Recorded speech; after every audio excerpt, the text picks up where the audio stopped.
প্রথমে এই ভিডিও ক্লিপটা একটু মনোযোগ সহকারে দেখুন। শেষ হতে যাচ্ছে কাগজের নোটের ব্যবহার। 1 জুলাই থেকে সারা বাংলাদেশে বাধ্যতামূলক চালু হচ্ছে বাংলা কিউআর, যার সর্বোচ্চ চার্জ 1111 টাকা। এটি একটি সর্বজনীন আন্তঃলেনদেন ব্যবস্থা। আজ থেকে 5-6 মাস আগের একটা ভিডিওতে আপনাদেরকে ডিটেলস বলেছিলাম কিভাবে এজেন্ডা 2013 প্রতিষ্ঠা হবে, তাদের এজেন্ডা প্রতিষ্ঠিত হবে। এবং আজ থেকে প্রায় 5-6 বছর আগের একটা ভিডিওতে আবুদার আদনান হুজুরকে বলতে শুনেছিলাম যে পুরো পৃথিবী হবে ক্যাশলেস এন্ড তারা পৃথিবীকে ক্যাশলেস সোসাইটিতে পরিণত করতে চায়। কারণ কাগজের টাকা সামনে আর থাকবে না, লিখে রাখেন, কয়েক বছর পরে দেখতে পারবেন সমস্ত টাকা হয়ে যাবে ইলেকট্রনিক, খালি পাঠাবে। এই পুরো ব্যাংকিং সিস্টেমটা পড়ে যাবে, থাকবে না। বিশ্বাস না হলে লিখে রাখতে পারেন। বিকজ দাজ্জালি ইকোনমিক্যাল সিস্টেম প্রতিষ্ঠা করতে হলে সম্পূর্ণ পৃথিবীকে ক্যাশলেসে পরিণত করতে হবে। এখন দেখেন, বাংলাদেশে গত 1 জুলাই ম্যান্ডেটরি বা একদম পার্মানেন্ট ভাবে সবার জন্য বাধ্যতামূলক করা হয়েছে ক্যাশলেসের যাত্রা। দ্যাটস মিন আপনি যে কাগজের টাকা ব্যবহার করতেন সেই কাগজের টাকা সামনে বন্ধ হয়ে যাবে। এর পরিবর্তে আমি ব্যবহার করব এরকম একটা ফোনের মাধ্যমে কিউআর কোড, যেই কিউআর কোডের মাধ্যমে আমি টাকা ট্রান্সফার করব। আপনি দোকান থেকে কোনো একটা পণ্য কিনতে যান, ধরেন ছোট্ট একটা পণ্য কিনতে গেলেন, এর দাম হচ্ছে 200 টাকা। জাস্ট আপনি কিউআর কোড স্ক্যান করবেন, আপনার অ্যাকাউন্ট থেকে 200 টাকা কেটে নেওয়া হবে। আর আপনি কোনো একটা জিনিস বিক্রয় করতে যান, সে একটা লোক এসে আপনার কিউআর কোড স্ক্যান করবে, আপনার অ্যাকাউন্টে অটোমেটিক্যালি সেই টাকাটা চলে আসবে। পৃথিবীতে কোনো কাগজের টাকা থাকবে না, সম্পূর্ণ পৃথিবী হয়ে যাবে ক্যাশলেস সোসাইটি। এন্ড এজেন্ডা 2013 এর একটা অংশ হচ্ছে পৃথিবীকে সম্পূর্ণ ক্যাশলেস করে দেওয়া, এর পরিবর্তে ইলেকট্রিক মানি বা ই মানি চালু করা, যেগুলো আমরা বর্তমানে বিকাশ, নগদ, রকেট অথবা পেপালের মতো অ্যাকাউন্টগুলো ইন্টারন্যাশনাল অ্যাকাউন্ট দিয়ে করে আসতেছি। এখন দেখেন, এগুলো এতদিন পর্যন্ত ম্যান্ডেটরি ছিল না, কিন্তু বর্তমানে সেটাকে বাধ্যতামূলক করা হচ্ছে। দ্যাটস মিন দাজ্জালি ইকোনমিক্যাল সিস্টেমে আমরা ধীরে ধীরে প্রবেশ করছি। এজেন্ডা 2013 এর অনেকগুলো অংশ আছে, এর মধ্যে একটা অংশ ছিল পৃথিবীকে ক্যাশলেস সোসাইটিতে পরিণত করা। এখন ক্যাশলেস সোসাইটিতে পরিণত হলে প্রাথমিকভাবে আপনার আমার কিছু সুবিধা আছে, কিন্তু আপনি একটা জিনিস চিন্তা করে দেখেন তো, আপনি আজকে এক দেশ থেকে আরেক দেশ ট্রাভেল করবেন বা কোনো কিছু কিনতে যাবেন, কোনো একটা কারণে আপনার অ্যাকাউন্ট যদি ফ্রিজ হয়ে যায় বা অ্যাকাউন্টকে যদি ফ্রিজ করে দেওয়া হয়, তাহলে কি আপনি কোনো কিছু কিনতে পারবেন বা বিক্রি করতে পারবেন বা কোনো কিছু লেনদেন করতে পারবেন?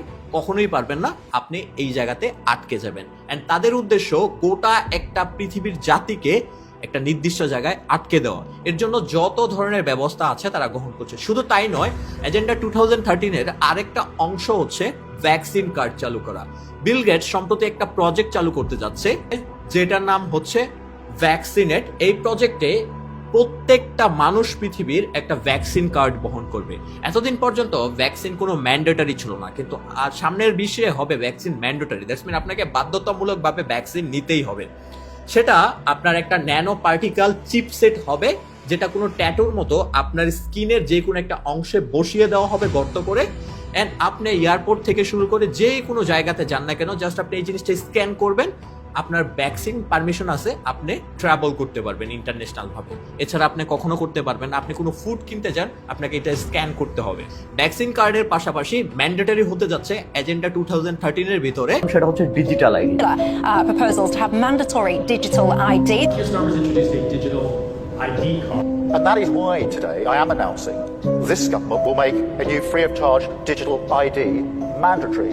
ডিজিটাল আইডিকে দাজ্জালি ইকোনমিক্যাল সিস্টেমে অন্তর্গত করা হচ্ছে। এন্ড ডিজিটাল আইডি এমন একটা জিনিস যেটা হচ্ছে আপনার আমার হাতের মাঝখানের এই অংশটাতে এমন একটা ছোট্ট ন্যানো পার্টিকেল চিপসেট বলেন অথবা ডিভাইস বলেন বসিয়ে দেওয়া হবে, যার মাধ্যমে আপনার ডিজিটাল সত্তা থাকবে। আর ডিজিটাল সত্তার উদ্দেশ্য হচ্ছে আপনাকে যে কোনো জায়গায় ট্র্যাক অথবা আইডেন্টিফাই করতে পারবে।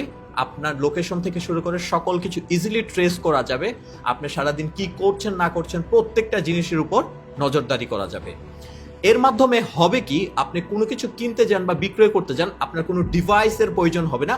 আপনি জাস্ট আপনার হাতটা স্ক্যান করবেন, আপনি এয়ারপোর্ট থেকে শুরু করে যেই কোনো জায়গাতে যান না কেন, জাস্ট আপনি হাতটা বাড়াবেন, অটোমেটিক্যালি স্ক্যান হয়ে যাবে, আপনি যেই কোনো জায়গায় যেতে পারবেন। This is the digital ID. Cashless society, digital ID, vaccine, এই তিনটা জিনিস সামনের বিশ্বে ম্যান্ডেটরি হবে। আরো একটা জিনিস ম্যান্ডেটরি হবে, সেটা এখনই আমি বলে রাখছি।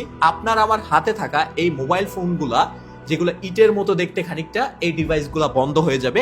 এর পরিবর্তে আসতে পারে ইলন মাস্কের নিউরালিঙ্কের মতো প্রজেক্ট, অথবা আমাদের চোখের মাঝে লেন্স বসাই দিতে পারে পার্মানেন্টলি ভাবে। তাহলে আপনি জাস্ট কল্পনা করে করে যেমন মোবাইল ফোন দেখতেন সেই কাজটা আপনার মস্তিষ্ক করে নিতে পারবে। আপনাকে ফিজিক্যাল ভাবে কোনো ডিভাইস টাচ করে কাজ করতে হবে না। শুনে বিষয়গুলো খুবই মনোমুগ্ধকর বলে মনে হতে পারে, কিন্তু এর পেছনে রয়েছে সিক্রেট সোসাইটির অনেক বড় কিছু উদ্দেশ্য।